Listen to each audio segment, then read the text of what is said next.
Taking apart a Hebe Titan 2 herbal vaporizer.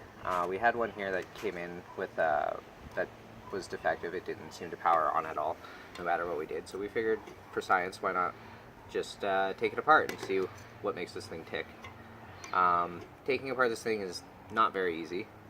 As you can see, it was kind of a trial by error here. We started off first. I was looking at the edge. Here, this red one here is a working unit. Just along the edge here, I figured this bottom would pop off, and after prying with a screwdriver for a while, I gave up and brought out a hacksaw, and this is what we ended up with here, where I just cut along the bottom. There's actually a small cut into the PCB I accidentally cut into. No big deal. I mean, this thing's dead anyways, and actually of all places to cut into, it's not actually that bad of a spot. But the bottom did come out, and after the bottom came out, I tried to slide the whole unit apart here. However, there's a couple of wires here, as you can see through the bottom, preventing me from pulling it any further than to about here. This actually should be in almost all the way, so that the LCD lines up. Unfortunately, I'm probably not going to get this back in together, but it should be in by about another 1/4 of an inch, or about 5 centimeters, or 5 millimeters. Anyways, looking at it, there's a number of wires out of the bottom. These white wires here appear to be used for the heating element for inside the chamber, which actually heats up your herbs, and these clear wires are temperature probes, which is probably how the unit tells you what temperature it is. Then there's the black and red wire, and these appear to be wires going to the battery. Now this battery looks to be a standard 18650 lithium ion rechargeable battery, so something that almost looks like a really big AA battery. There's some wires appear to be spot welded onto it. That's pretty typical for lithium batteries, is to have a spot welded metal tab or wire onto the unit, and from there it just attaches to the PCB.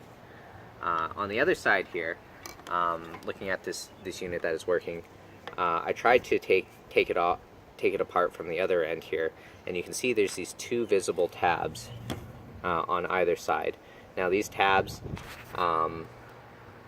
they appear to be what takes it apart, but it actually isn't. If you actually take a really close look, it's easier to see on this red unit here, there's actually a tab that's right under in there that you gotta poke and press.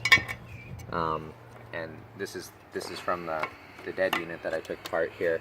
So this would be the visible tab that's similar to this guy here, but there's actually a tab under here that you need to press in to get at. Now I didn't know this, so again, after some mild frustration with the screwdriver, I took a hacksaw to it, and we just cut the top off, peeled that apart, and then I just brute force pulled this apart, which is now why it's a little bit of a shorter Titan 2, a Titan 1.5 we'll call it. Anyways, after you take this top part off, there's basically this plastic piece. This is where you would normally have your mouthpiece would go on top of here. That's all this is. There's this rubber gasket that fits inside here, so basically your herbs don't get lost, and then your heating element, which is here. And if you look very carefully, you can see what I was talking about, those white and clear wires here. So you can see there's the two white wires very carefully. These are likely used for heating the chamber, and these are temperature probes. Now, why do I know which are temperature and which are heating elements? Well, if you're going to run a heating element, you're probably going to use your thicker wires. So these thicker white wires are more than likely the wires used for heating the unit. Now these looks like it just goes through the unit, through the bottom here. And if you look very carefully inside, when I was talking about the tabs, here's that one tab that's hidden on the outside. And if you look very carefully from the outside, you can't actually see the tab. They actually hide it in here, which almost makes it impossible to take apart. And even then, once you get it apart at this point of view, it doesn't actually seem to come apart anymore. How to take this apart properly, you would have to somehow get inside here, press that tab in, as well as get this bottom off without a hacksaw. By the looks of it, if you didn't want to use a hacksaw, it appears that this bottom piece is actually glued on. How to get rid of the glue, I'm not sure. I would normally say use heat. However, this is plastic, and the amount of heat used to remove glue is typically hotter than what plastic can withstand, so I don't think this could actually come apart nicely, at least not the bottom piece.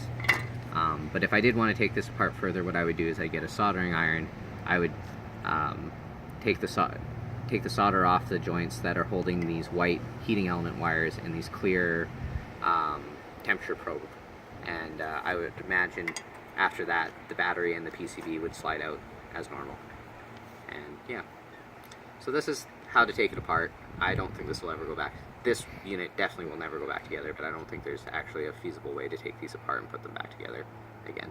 Not without new housing, because you basically have to destroy it. And that's that.